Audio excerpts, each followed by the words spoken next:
All righty. Good morning, everybody. Hope y'all are doing well this day. I'm actually enjoying a rather cool 78-degree morning down here in Alabama, so it's quite pleasant. Today, we're joined by someone I've been going back and forth with on social media for a while, and recently just watched the documentary that Netflix has put out on Black Hawk Down, which if you've not watched that and you've got Netflix, hop over and watch that. That's great. It talks to the Rangers, the Delta guys, but it also talks to Somalis that were on the ground, and a few of them made my blood boil. But nonetheless, we're joined by Brad Thomas, and as I mentioned, he was a Ranger during Black Hawk Down, and he went on to a special mission unit after his time with the Rangers. And we're going to be talking about his time with the Rangers and his experience in the Black Hawk Down operation, shall we say. So if y'all have got questions as we start going along, please get them in. We'll start hitting them as they come up, and I'll get the ball rolling here. Brad, hope you're doing well to start the day here. Thanks for having me, dude. Thank you for joining us. It's a huge honor to have someone like you on. It's awesome. Honor is all mine. I appreciate that. Well, we kind of usually ask a little bit about backstories because we've kind of always gotten, especially with the Vietnam guys, some pretty crazy stories of how they joined the military or what they were doing before.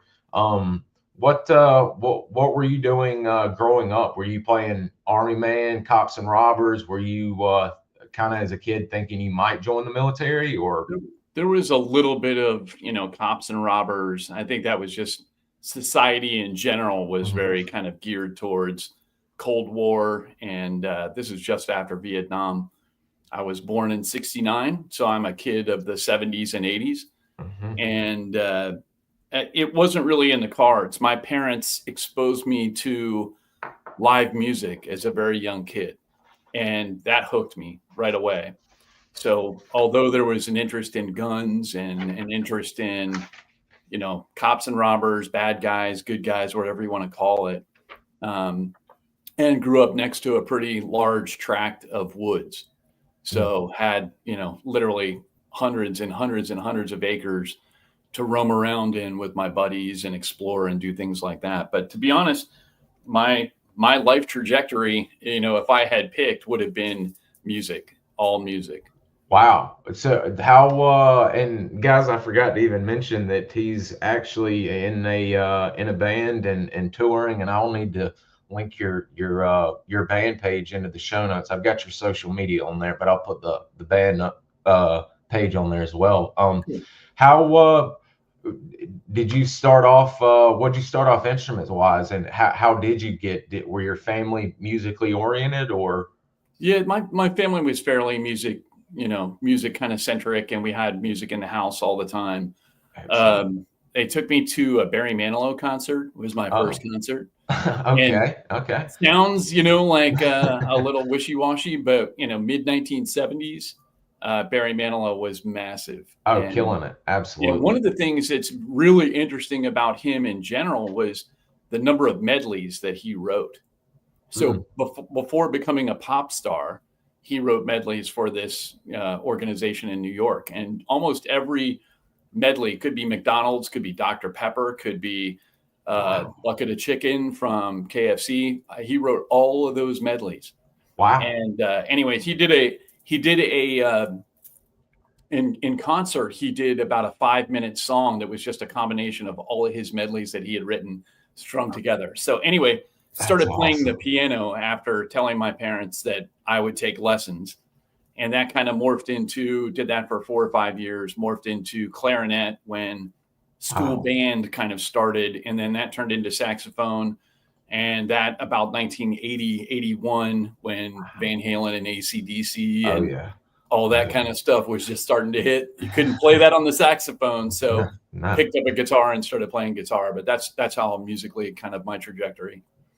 See, that's awesome. It always kind of seems that way, that not saying all, but it seems like a lot of the great guitarists either came up with other instruments, or they played guitar so much and got so interested in the music that they could play multiple instruments. I mean, Paul McCartney, Prince, I mean, they can play pretty much anything in the band. That's pretty much that's really cool. But what did you have anybody that really, when you first heard the guitar, that you were like, all right, I'm done with the clarinet and everything? Was it Van Halen and them, Yeah, or? probably Eddie Van Halen, and hearing Yeah. just, his prowess on the guitar. I mean, absolutely second to none. Jimi Hendrix also. So, I mean, in my mind, there are really only two guys that are in a category by themselves, and Jimi Hendrix and Eddie Van Halen. And just the amount of people that they inspired. And, the thing that people will send me, like these little 8-year-old shred kids, that are just like going crazy on the guitar.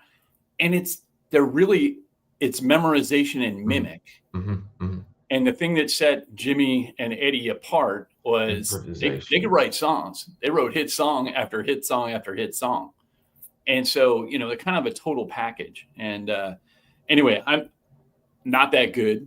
I'm not a super pyrotechnic kind of player, but writing riffs, has always been, that's like the thing that I love the most. And finding a melody and a riff and things, like I can hear the song in my head, and trying to get, a band to play along to get you to as close as you can to the thing that you hear in your head. That's awesome. That's the part that I love. Yeah, I mean, that's and I know you guys probably aren't all music nerds. I'm a big music nerd, as you can tell. I've got guitars in the back and everything. I mean, it sounds like you're, pretty good already. I mean, you've already played multiple instruments. Was there a thought in your mind like, hey, maybe I can be a rock star or make some money off music? That's what I wanted to do. And, started playing as soon as I could play the guitar. I was like, okay, first band. Like, we couldn't play anything, but, we could make noise together and start interacting. And, up through my teenage years, and, actually having bands and things like that. And, awesome. That's what I wanted to do. And, really it was, I kind of know where your next question is going about how does it foray into the military. But December of 1989, there were three things that happened, and it was kind of like a trifecta that ended up kind of steering me to the military. The Rangers jumped into Panama during the invasion of Panama, and was over at a bandmate's house, and we saw some of it on the news, and it was kind of like, wow, that's pretty cool. Like, Airborne Rangers, those guys are badass, And the next thing that happened was a buddy of mine had joined the Air Force, and he was home for his first, he had gone through basic training in AIT, and he was home on leave, and was telling me about a unit that had come to recruit from his AIT and basic training that was, guys that jump in behind enemy lines to rescue down pilots. And I was like, wow, that sounds kind of cool. And it kind of scratched a little bit of an itch. And then the third thing was the band that I was in just kind of funneled. And, it's almost impossible. You're talking about like suburban Maryland, 1989, try and find a singer that can sound like, these other songs that we used to play, and try and find this guy.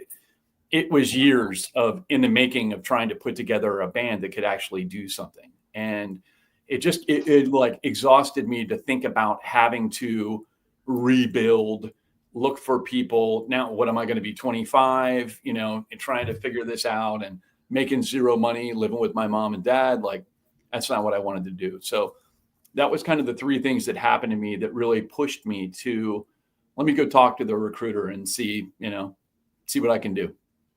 Wow. And you had no family military history, or did? No, my great, I don't know how many times great, 3 times great, I think. Grandfather Phineas Thomas was a member of Mosby's Rangers. Oh, wow. Holy cow. So hopefully that doesn't get me canceled. No.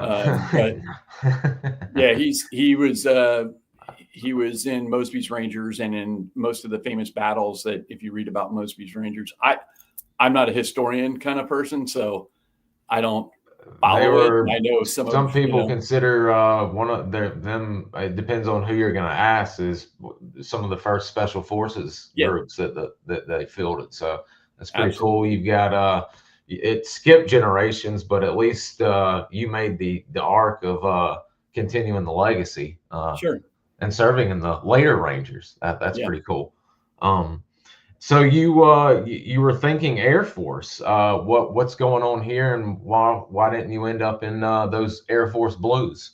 Well, I didn't have a job. I didn't understand how the military worked. I didn't understand that there's an MOS. Like my buddy was EOD. That was his MOS, but he was talking as if you could go do anything. And so I didn't even really understand that, no, there's an MOS and then you go to a unit that supports that MOS. I didn't understand any of that. So because he was in the Air Force, he directed me to the same recruiter that had recruited him. And I went and talked with him within, probably a matter of weeks. And he gave me the runaround, basically saying, hey, my buddy told me about this unit.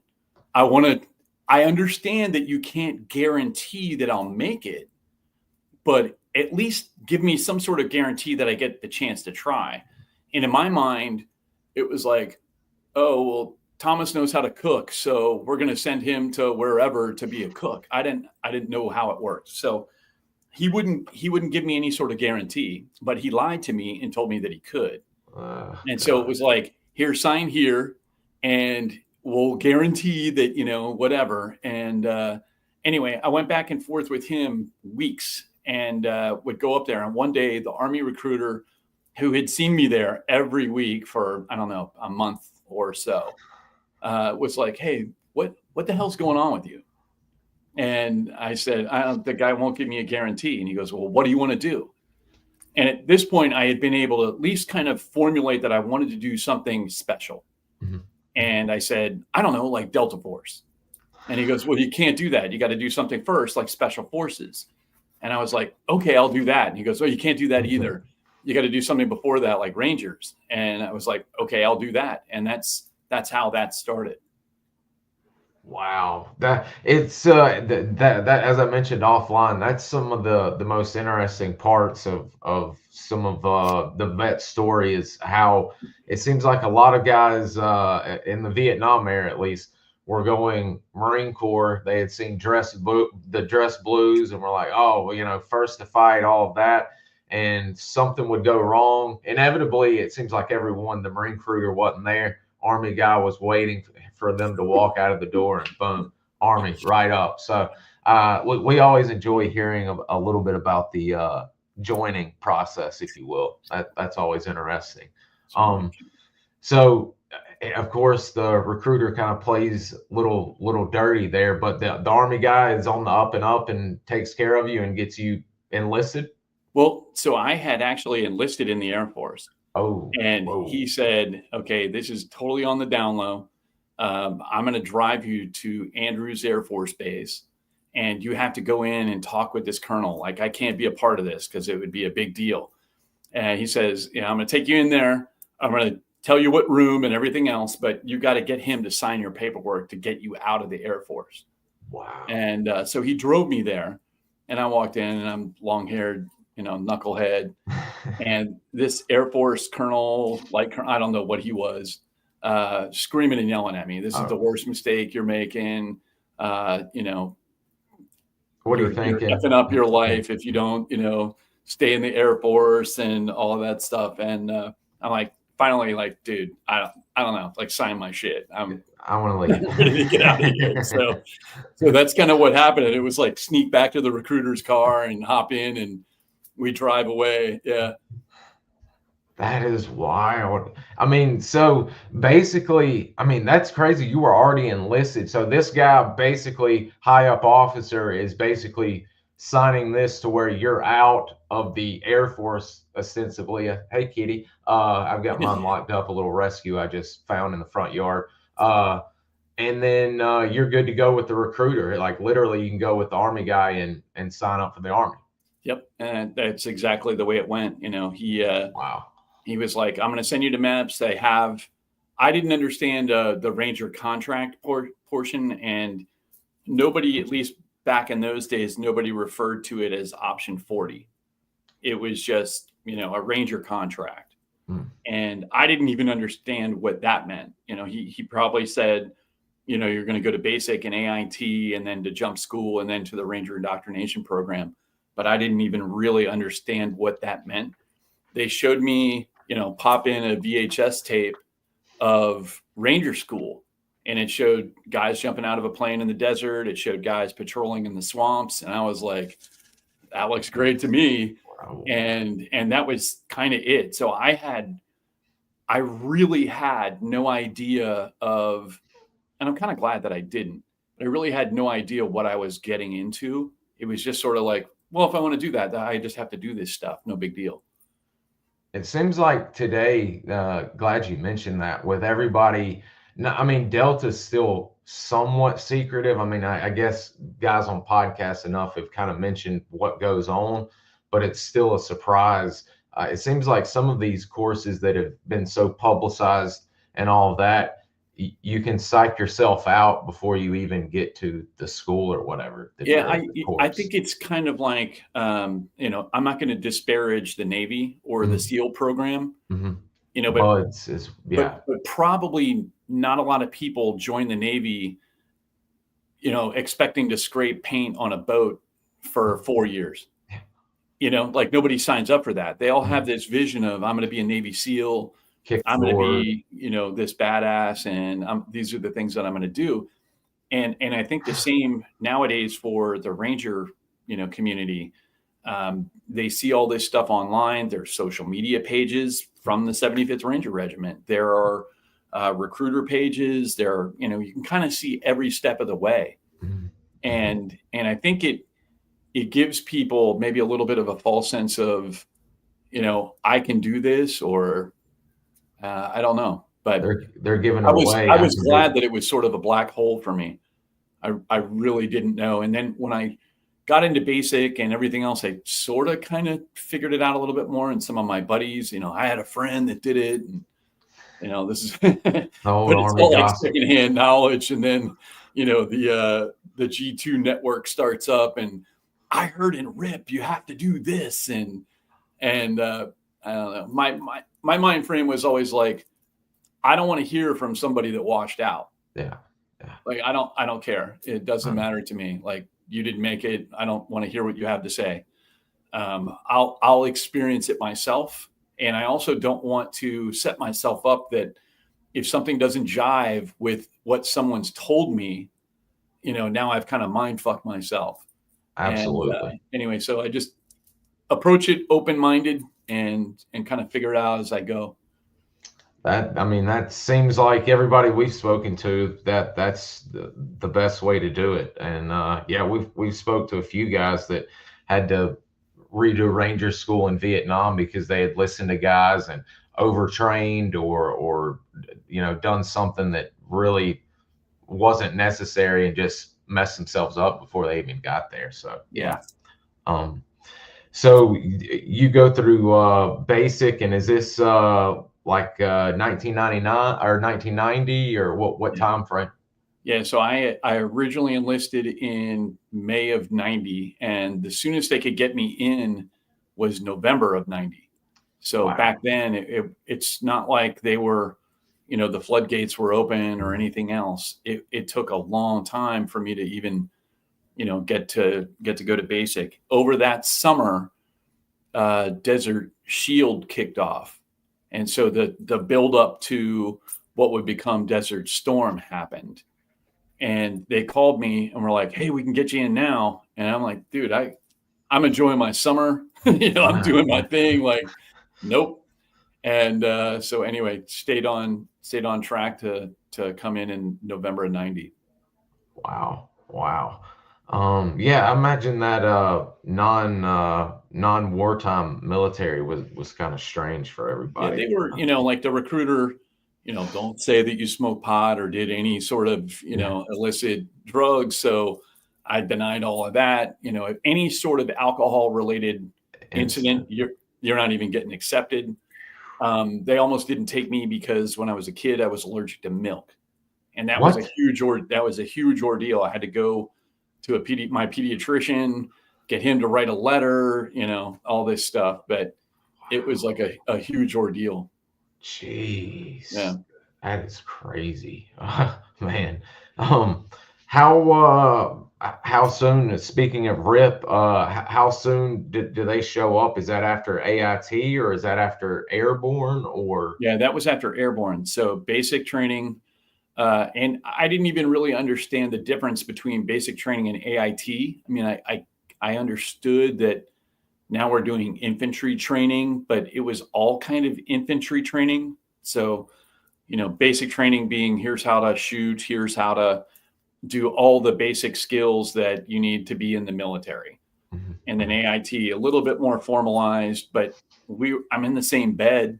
I had the same drill instructors. You know, it's not like I moved and went someplace different and now they didn't treat us any differently. It's not like, you know, it was all kind of one big ball of wax. So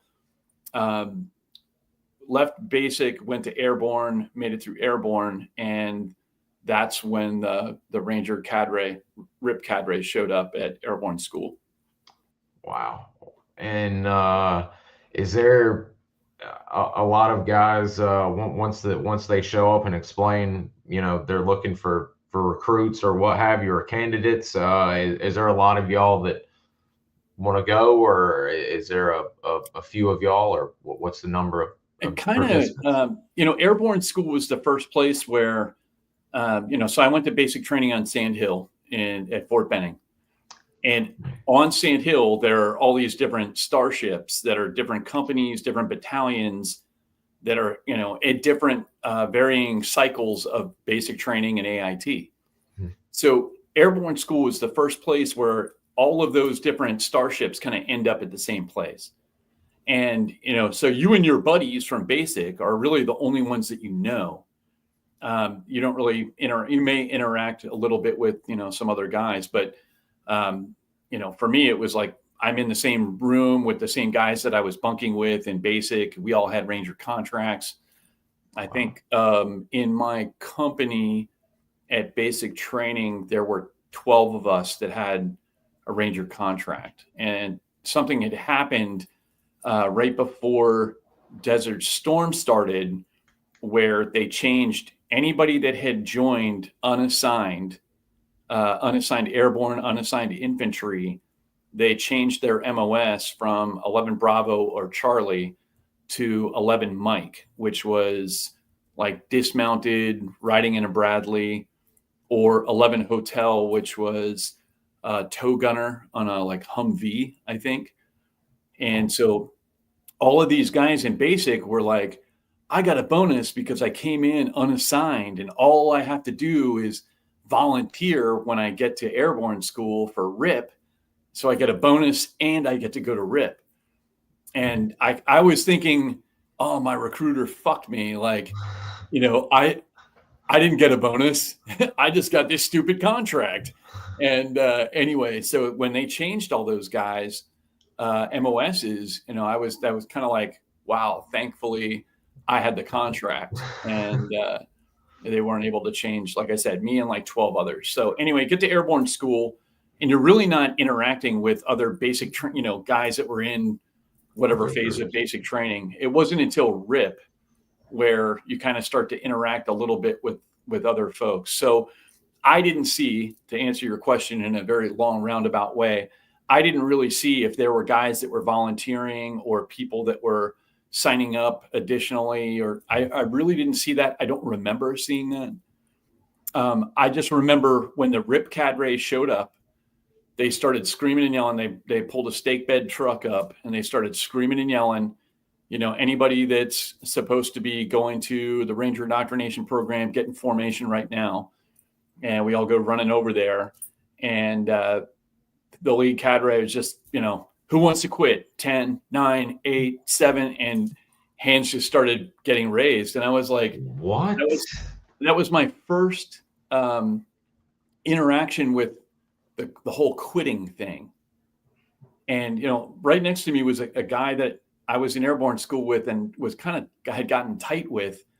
And I just saw out of the corner of his eye, his hand go up, and I'm like, we didn't even start yet. Like, I don't get this. Like, psyched out from not the even get-go. started. Like, I'm sure it's going to suck, but at least try. And anyway, yeah.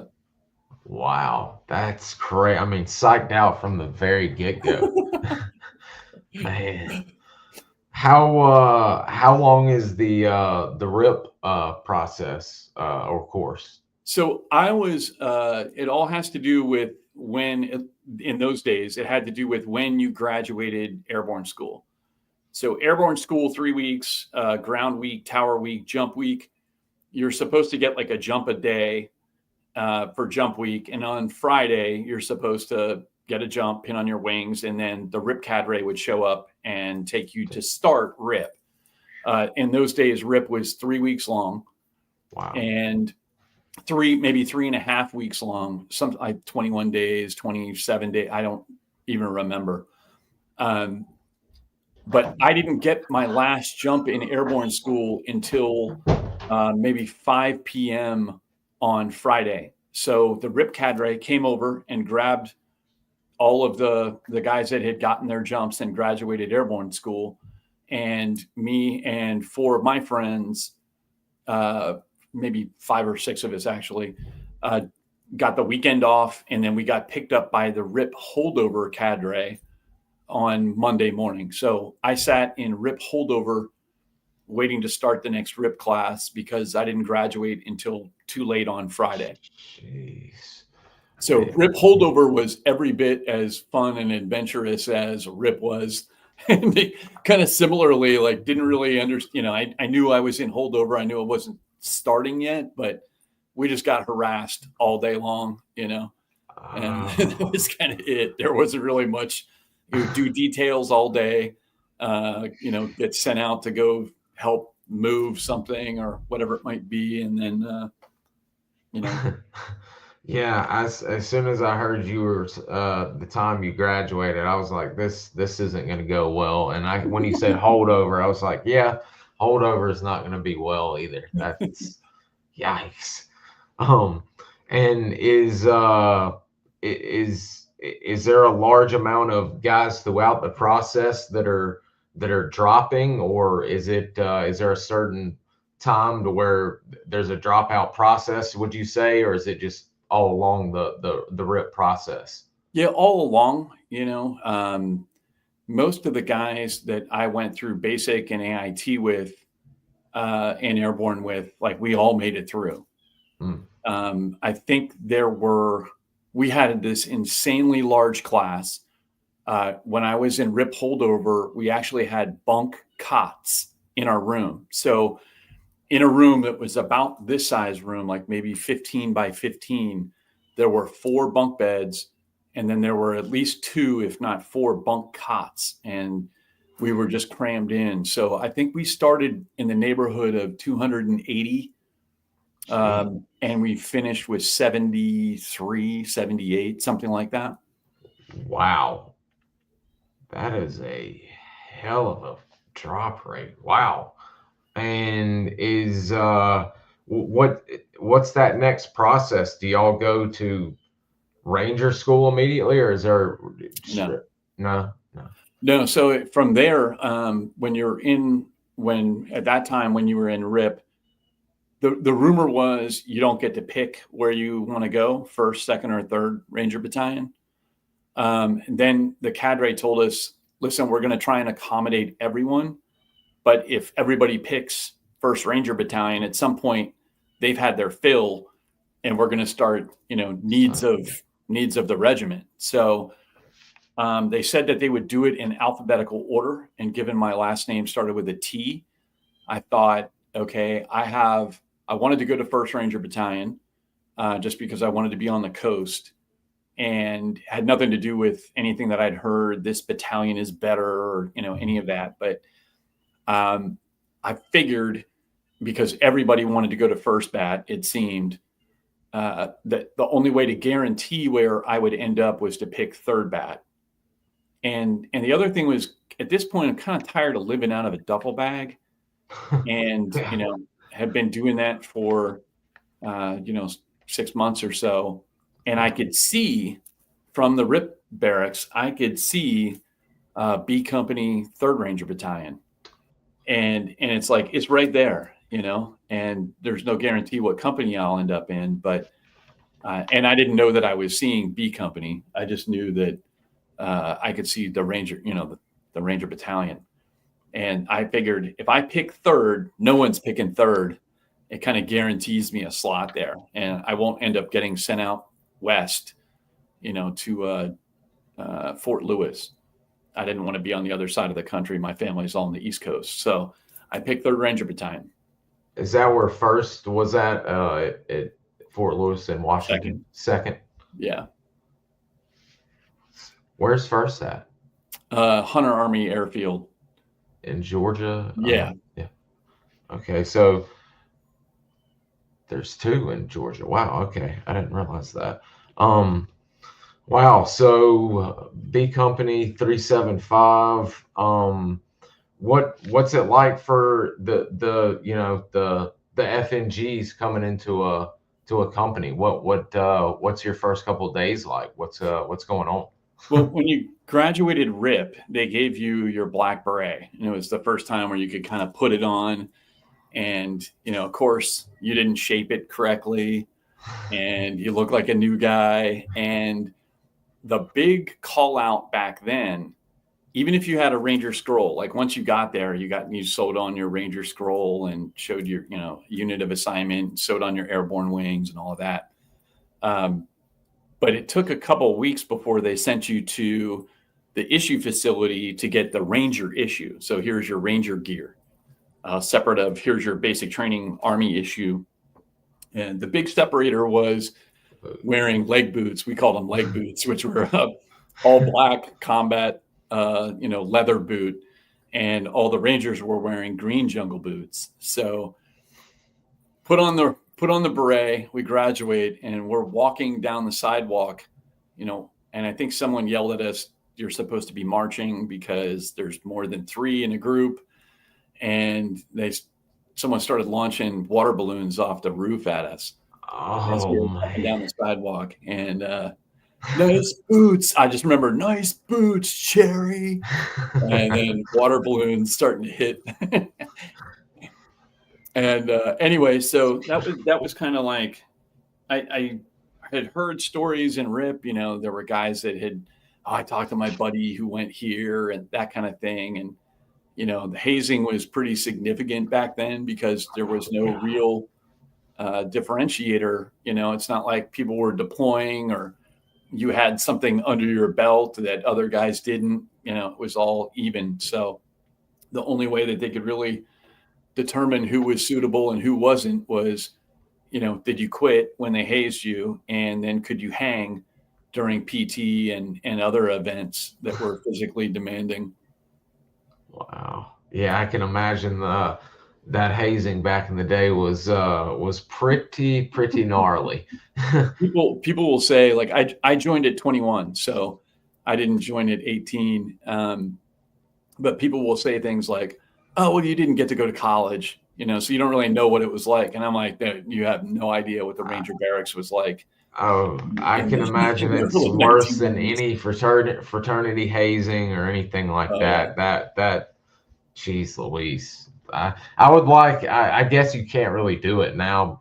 If you put it under pseudonyms, maybe I would like someone to put out a book on some of the hazing and the different units. I bet that would be a crazy book read. That would be wild. Yeah.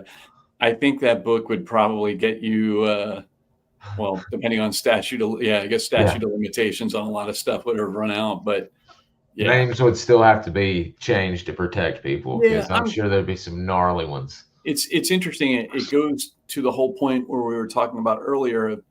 Nowadays, a young kid can look at anything. You can Google Airborne Ranger. You can find pictures. You can find information, Wikipedia. There's all kinds of stuff out there that people can educate themselves. And I'm so happy that like we didn't have cameras back then. We didn't have cell phones that, part of me wishes that we had, had a camera, but at the same time, it's like we just lived it. And I don't know. I'm thankful that I don't have to deal with today's stuff. Oh man, yeah. I mean, you see guys occasionally getting in trouble, but yeah, the old school guys. I've seen some of the old SOG photos and stuff like that, and those are raunchy, some of them, and I can only imagine if y'all had them, it would have been wild. That's hilarious to even think about. Yeah. With you checking in, being the cherry. And you mentioned, there's not a lot of combat, but didn't the platoon that you ended up checking in with, weren't some of the guys the ones that jumped into Panama, had CIBs and stuff like that? Yep. Yeah, absolutely. So, I just meant from going from, basic to another, to the unit, Mm-hmm. Different after war started. So people could go to the Ranger Regiment after serving somewhere else and have a deployment or two. There was kind of a leg up in a way, but back then there was just nothing. It was, you just showed up brand new. And so, yeah, most of the company that was less than 18 months later still had, CIBs, combat jumps. There were PFCs that had combat scrolls and CIBs, and that was definitely different. So everybody that was there before you basically could tell you what to do, to some degree or another. Man, yeah, I can imagine there's still some pretty hardcore older guys that were in the regiment still passing around some knowledge. Yeah, absolutely. What's next in your list after you get your gear and all that? Are y'all doing any sort of training? Are you going to any schools? I know Ranger School is probably on the horizon, but what's going on for a new guy in the company? Yeah, it's kind of the same thing as before. I didn't really know what the process was once you got there. Mm-hmm. And you realize very quickly that they're trying to get you as prepared as possible to go to Ranger School.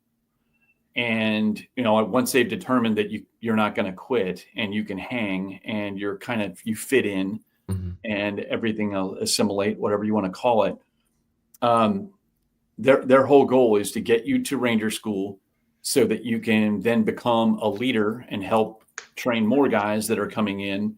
There's just an incredible attrition rate there. So when I got there, I was the 12th guy in my squad. The squad had 12 guys in it, and which was massive. And that was in April of 91. By September of 91, after the summer, we basically spent doing graded patrols. You have to be like any infantry unit. You have, here are your key tasks. Here are your medal tasks. Here are things you must do quarterly. Here are things you must do semi-annually. Here are things, right? And so you have to conduct a platoon live fire ambush. You have to conduct a squad level and, like all these different graded things. Mm-hmm. And so we spent almost the entire spring and summer in the field. Wow. And that was an absolute, and still to this day, was by far the hardest thing that I ever did in the military. Harder than any selection course I went to, harder than any other military school that I dealt with, was just to hang. And, spend on Monday, jump into a field problem, do an airborne operation after doing a couple hours of low-level flying, assemble, move to a patrol base, plan for a live fire ambush the next night. It's 96 degrees in July, and there is no, hey, there's the water buffalo, fill up with fresh water. It's you're reconstituting from streams and places where you can get water, and drinking with iodine tablets and dealing with bugs. And but in and around the swamps of Fort Benning for the most of that spring, summer into fall. And so I was the 12th guy in my squad. And generally speaking, in those days, you needed to be there for 12 to 18 months before they would send you to Ranger School. And by that fall, I was the 4th guy in my squad. So we had, through either injury, heat casualties, quitters, whatever you want to call it, it's me and 2 team leaders and a squad leader by that fall. And they sent me to an assault climber school, which was in North Georgia. And that was in, I think, September. I went with Lorenzo Ruiz, who was killed in Mogadishu. He and I went, and it kind of gave you a little bit of heads up of a mountain phase in Ranger School, because you basically did the whole mountaineering program and some of the other stuff. But I went there, and then in November of 91, I went to pre-Ranger and started Ranger School in December. So I went solely because there was nobody else in my platoon that passed the pre-Ranger PT test. And there was nobody really more senior than I was. So I got kind of selected ahead of the game to go to Ranger School. Jeez. Wow. We've spoken to some of the Vietnam guys and a few modern day guys that went through Ranger schools, and varying time, winter or summer. Was winter incredibly cold, bad, or would you say summer is the worst time to go to Ranger School? I got to do both, so I started in the winter, and then we had a Christmas break, and then by the time we got restarted and everything else, and but I ended up doing 7 phases of Ranger School. And it was the only course in the military really that gave me any sort of trouble at all. And I think the main reason it gave me so much trouble was because I got there so early. And some of the guys that were in my platoon as NCOs left my platoon and went to go work at 4th Ranger Training Brigade. When I showed up, they were like, "What the fuck are you doing here? Because you're a new guy." And I'm like, "Well, I passed the PT test." And I think they had some issues with that and kind of made it a little bit more of a challenge for me than maybe other folks. But anyway, to answer the question, the winter, and I think this is a proven thing now, but being cold burns far more calories than being hot. So, if you're hot, as long as you're eating, getting some caloric intake, and you're hydrated, you're really pretty good. At least for me, I was pretty good. But in the cold, when you're shivering the whole time and your body's fighting to get calories, and so even 2 meals back then, it was 2 meals a day in the winter and 1 meal a day in the summer. And the MREs back then weren't, quite as delicious or nutritious as they are in today's time. So, you might get kind of fucked and get like a chicken a la king that was like a horrible meal, didn't come with anything good.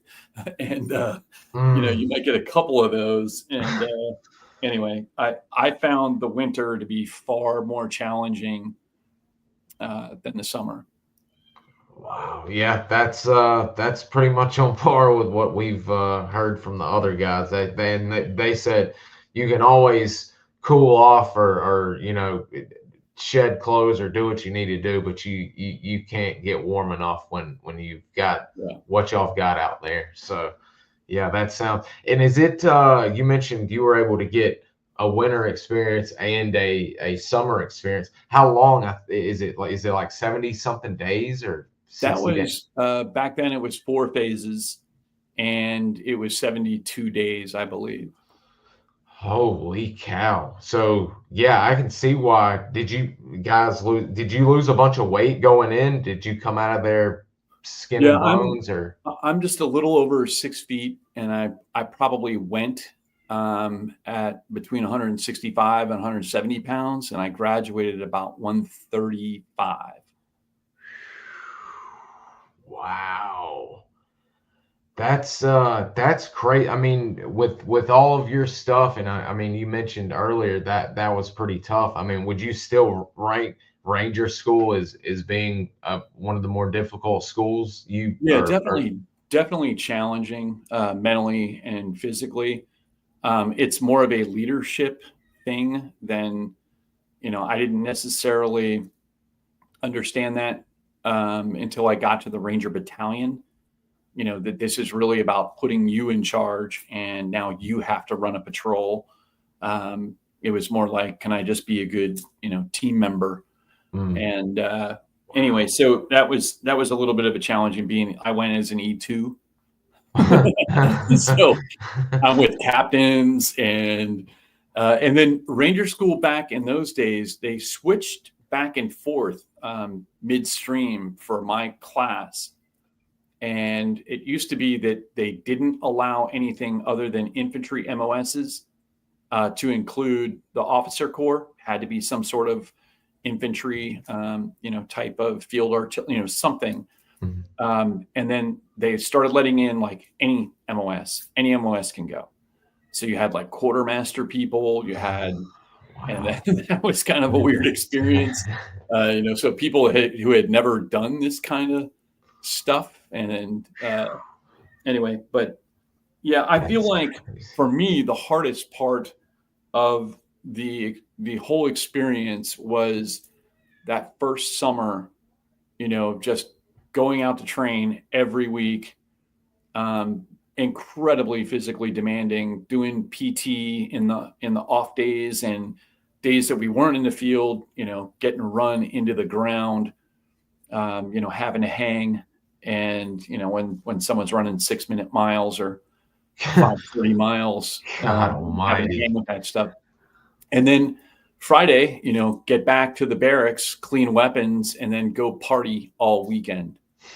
And then Monday was like, do it all over again. But, that by far was the most challenging stuff that I ever did. I can imagine it's quite rewarding graduating Ranger School. I can imagine that is a very, very memorable moment in a career. That's heavy duty. Is there something that goes on? You mentioned it's geared towards being a team leader and everything.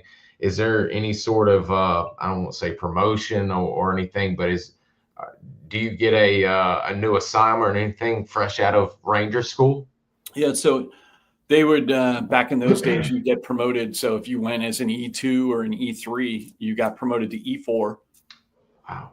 And then you were basically, if there was space in your squad or platoon, you basically got made a team leader. And, you may be waiting, this guy's getting out of the Army and you're going to go take that team, in 3 months or something like that. But Damn. generally that was kind of the career progression was graduate from Ranger School, pin on specialist. And they bounced back and forth in those days between, sometimes they would make someone a corporal, and then they turned that for one period of time, they turned it into like machine gunners in weapons squad. They were corporals, but anyway, and then kind of after that, they know that you're like, you have arrived, Mhm. right? So you're there for about 2 years. You have arrived. You're not going to quit. There's nothing that they've thrown at you that you can't do. They have enough faith to send you to Ranger School to become a leader. They make you a leader, and then they start sending you to different schools so that you can actually be an effective leader.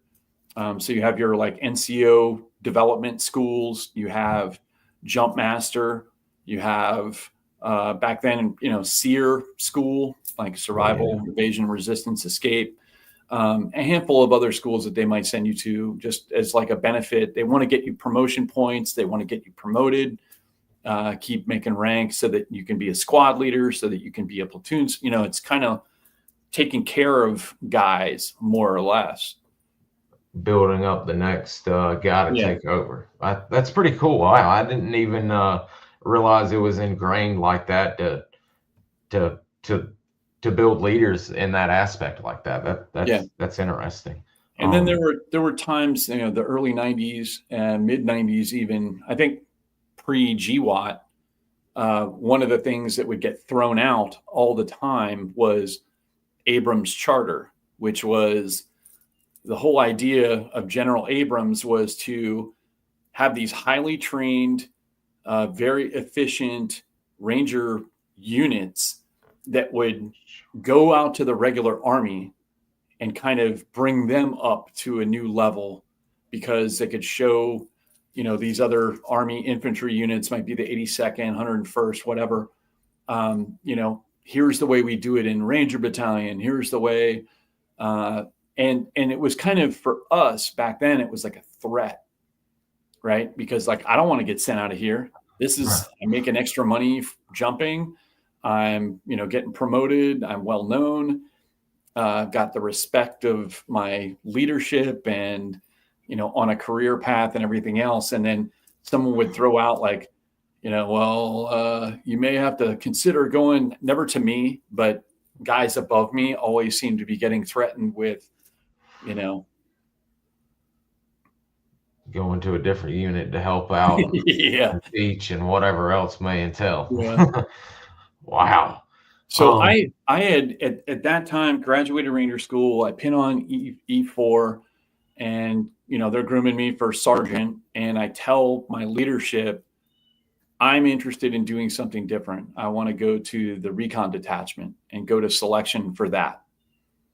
And that happens right about the time that we end up going to Fort Bliss for the joint readiness exercise that we did, where we found out we were going to go to Mogadishu.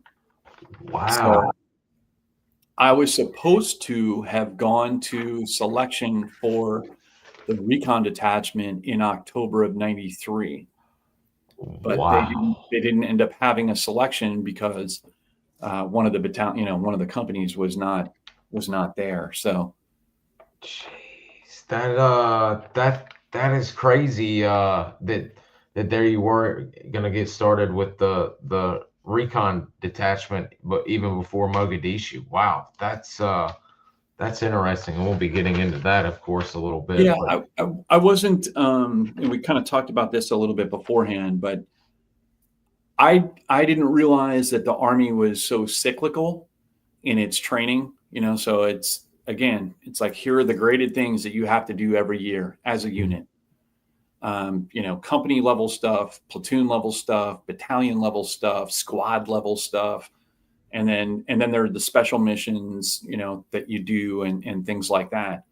Throw in range, throw in PT tests, throw in whatever schools you might have and things like that. And it's a very busy, active, but cyclical thing. So you end up, it's like, okay, it's time to go in the woods again for the next 3 months. Okay, now it's time to go do this. And it's very repetitive. And I felt like, for me, it's not that I was unhappy with being in B company. It was like, I'm not being challenged anymore. Like, I've made it here. I've done it all. Every mission that we could do, I've done. And I want to do something new. I want to challenge myself in a different way. And I told you before we started recording, but I joined the Rangers expecting it to be very much like the SOG books that I had read, the Rangers in Vietnam books that I had read, like small teams, sneaking through the woods, blow up a bridge, recon that, I expected it to be more like that and less, okay, here, company formation, PT, do the, all of that kind of stuff.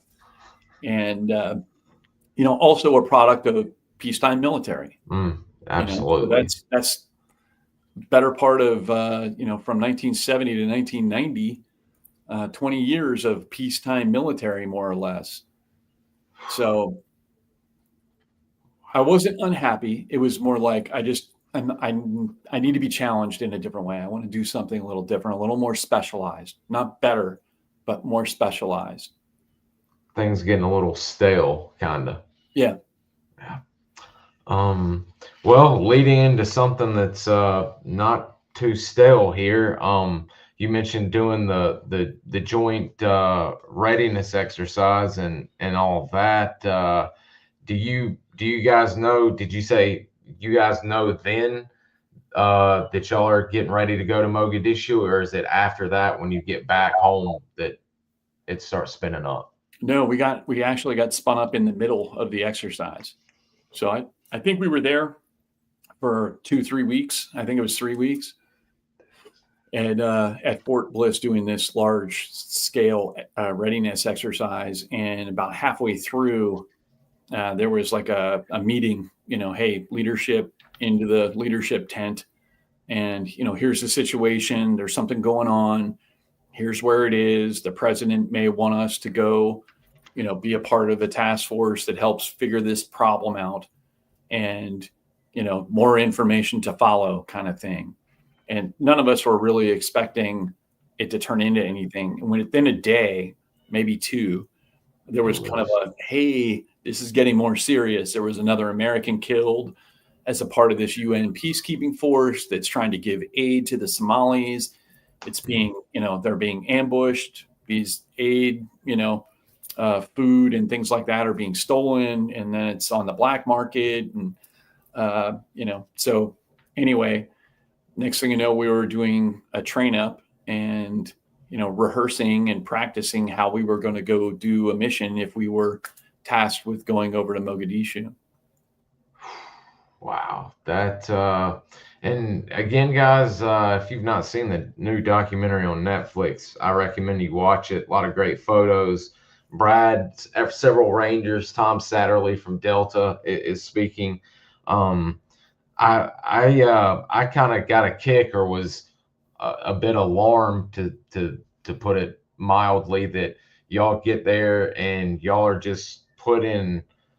It looks like just a rotten warehouse, a hangar with holes in the roof. I mean, and I think y'all even get mortared. I mean, it literally wouldn't take but probably a rock at a high distance to come through the hangar on y'all.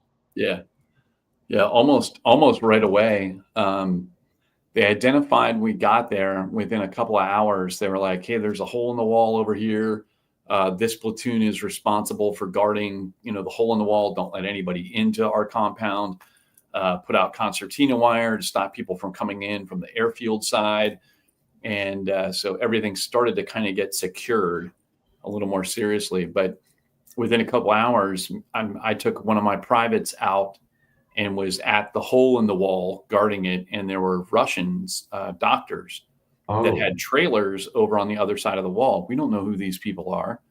And we weren't told there's Russians over there, but we had guys approaching us, speaking Russian and, asking questions like, I go through the hole in the wall, like, no, you don't. And, we're out there with a weapon and that's it. No helmet, no body armor, no anything. No night vision. And boom, a mortar round hits, maybe 35, 40 feet from where I am standing with this Ranger private. And so we get up against the wall. I had a radio and I called in and was like, hey, can somebody run our helmets and body armor out here to us? This isn't good. And anyway, that was kind of like the welcome Mogadishu. Jeez. And is the initial, I guess it is Task Force Ranger, is that the whole group that participates in the operation? Do all of y'all come over at once? Is there an initial group that comes over, or do you guys in Delta all come over and set up and start getting ready? Yeah, I don't know who they had forward. They probably had people that were setting up some of the accommodations and things like that. But we did a couple of different lifts over. I think there were 2 big flights, and I don't remember if I was on the first or second. I have no idea. But yeah, we kind of all get there about the same, within a day of one another, 12 hours from one another, something along those lines.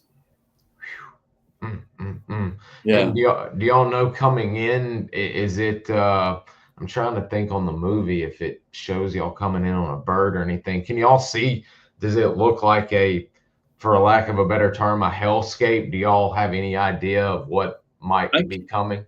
I can't remember being able to see out of the aircraft or anything like that. I think we were in a C5, and I don't think there were windows, or at least enough that we could really see out of. And then, we were told that we may have to like IMT individual movement techniques, like off of the airfield because we may be under fire. And so we get off the plane and it's like there's trucks driving around and everything's cool. We're like, oh, okay, this is stupid, Jeez Louise, that's hilarious. So I mean, this is gonna get crazy. So y'all are set up, and isn't there a initial Ranger operation before the ill-fated Black Hawk and going in to get a deed that takes place, or is that the entire operation that y'all took place? No, we did, I believe, seven operations in total, and that being the last. But there were also a lot of things that you couldn't consider an offensive operation, but it might be, hey, we need to move this person to the UN compound to have a meeting with so-and-so. And so we need a vehicle convoy to take, this guy over here to have his meeting. And we need someone to go pick up something from this other base, in another part of Mogadishu. So there were a lot of things like that. There were some things that don't want to talk about, just in terms of things that were kind of like every day we did certain things. And but there were a lot of things like that like I said, wasn't a combat operation necessarily, but were things that we were doing. Since y'all are out and about so much, and I'm trying to think, I've spoke to a Second Force Recon guy that says he was in Somalia around the time y'all got there, maybe a little bit before, but he said that when they were there, that they were taking pot shots all along. Were y'all getting shot at while y'all were moving people to the embassy and such and driving about, or did it not kick off until Black Hawk down, shall we say? The first operation that we did, so I think we got there about the 22nd of August, and the first operation we did was within like the first week. And we ended up getting ambushed by, I think there were 12 militia guys that had gotten behind us and started shooting at us through some cinder block lattice type of, and we were near a stadium. And they had stuck their guns through the little lattice, but they couldn't really traverse that well. So I don't know how nobody got hit, but there were RPGs fired and pretty substantial AK-47 fire. And then our blocking position basically turned and just opened up with the gates of hell and killed all 12. But that was our first operation. And after that, we did a few daylight operations. And that's when it started, in my mind. You could see the people, you're up close and very personal with the people. You could see, in my mind, you could like feel the hostility in the air, like, something is just getting ready to snap. Yeah. And I felt that very, very, very strongly. And so you kind of had this sense that like it's only a matter of time until something big happens. But the people didn't look happy with us. They didn't look like they were appreciative that we were there. And I get that. But it was very hostile kind of feeling the whole time. Yeah, I mean, from the get-go, although there's that family, I don't know if you've watched it or not, but the Netflix show, there's that one family. I'm glad they've left that in there. They they knew Tom and the guys weren't going to kill him, but they could hear the Somalis outside. They were like, "Oh, they're holding this family hostage. Let's just blow the entire building and kill all of them." And the Somali family's sitting here thinking, they're going to kill us just to kill the Americans. And it was crazy. So yeah, there was a lot of hatred, and it still bewilders me that y'all were going on in there and they were hamstringing you guys with only helicopter support, no AC-130. I mean, you couldn't do an A-10 in there, but I mean, anything other than just a Black Hawk or a Little Bird. I mean, there are a lot of people that are upset. I can understand it. They're upset that we were hamstrung by, the amount of support that we had and assets, available. And the only thing I'll say in response to that, it's not because I align politically with anyone or anything else, but this was supposed to be a clandestine, under the radar, kind of taking care of a problem behind the scenes. There's a UN operation going on. We're not taking away from that. We're doing something different and meant to be under the radar. And you can't do that and have AC-130s flying around and all kinds of other assets that, might be available typically. I get that. It would have immediately changed the course of the battle. Immediately. I mean, within as soon as you could talk on the gunship, it would have immediately had results, and it would have saved lives, no doubt. If anything, maybe there should have been a contingency that could have, come and, but that's hindsight's 2020. Yeah, but also too is a different time. I mean, this wasn't a wartime military. It was a peacetime military, and I don't think anybody expected for it to turn out the way that it ultimately ended up turning out. Yeah, it's it is just so wild. And I'm glad I was able to finish that documentary, because there's a lot of footage I had not seen to realize what y'all are up against. Of course, Black Hawk Down, the movie does a good job of doing what they can to replicate Bakari market, but Jesus that's Christ. One of the things I got involved with the Ridley Scott people probably 2 years before this thing released, and it released in February. And one of the people had hit me up through social media and, hey, we're interested in talking to you about, maybe being a part of this documentary. And they were still trying to formulate the story that they wanted to tell. And, hadn't necessarily, it wasn't like they had a script and here's the story we want to tell. They were on a fact finding mission. And, for example, they didn't have any plan to talk with family members. And I talked to them about that and basically told them, I'm not really interested in being involved if you're just going to tell the same old story. Absolutely. I'm only interested if you're willing to kind of hear different perspectives from people that haven't been heard from before.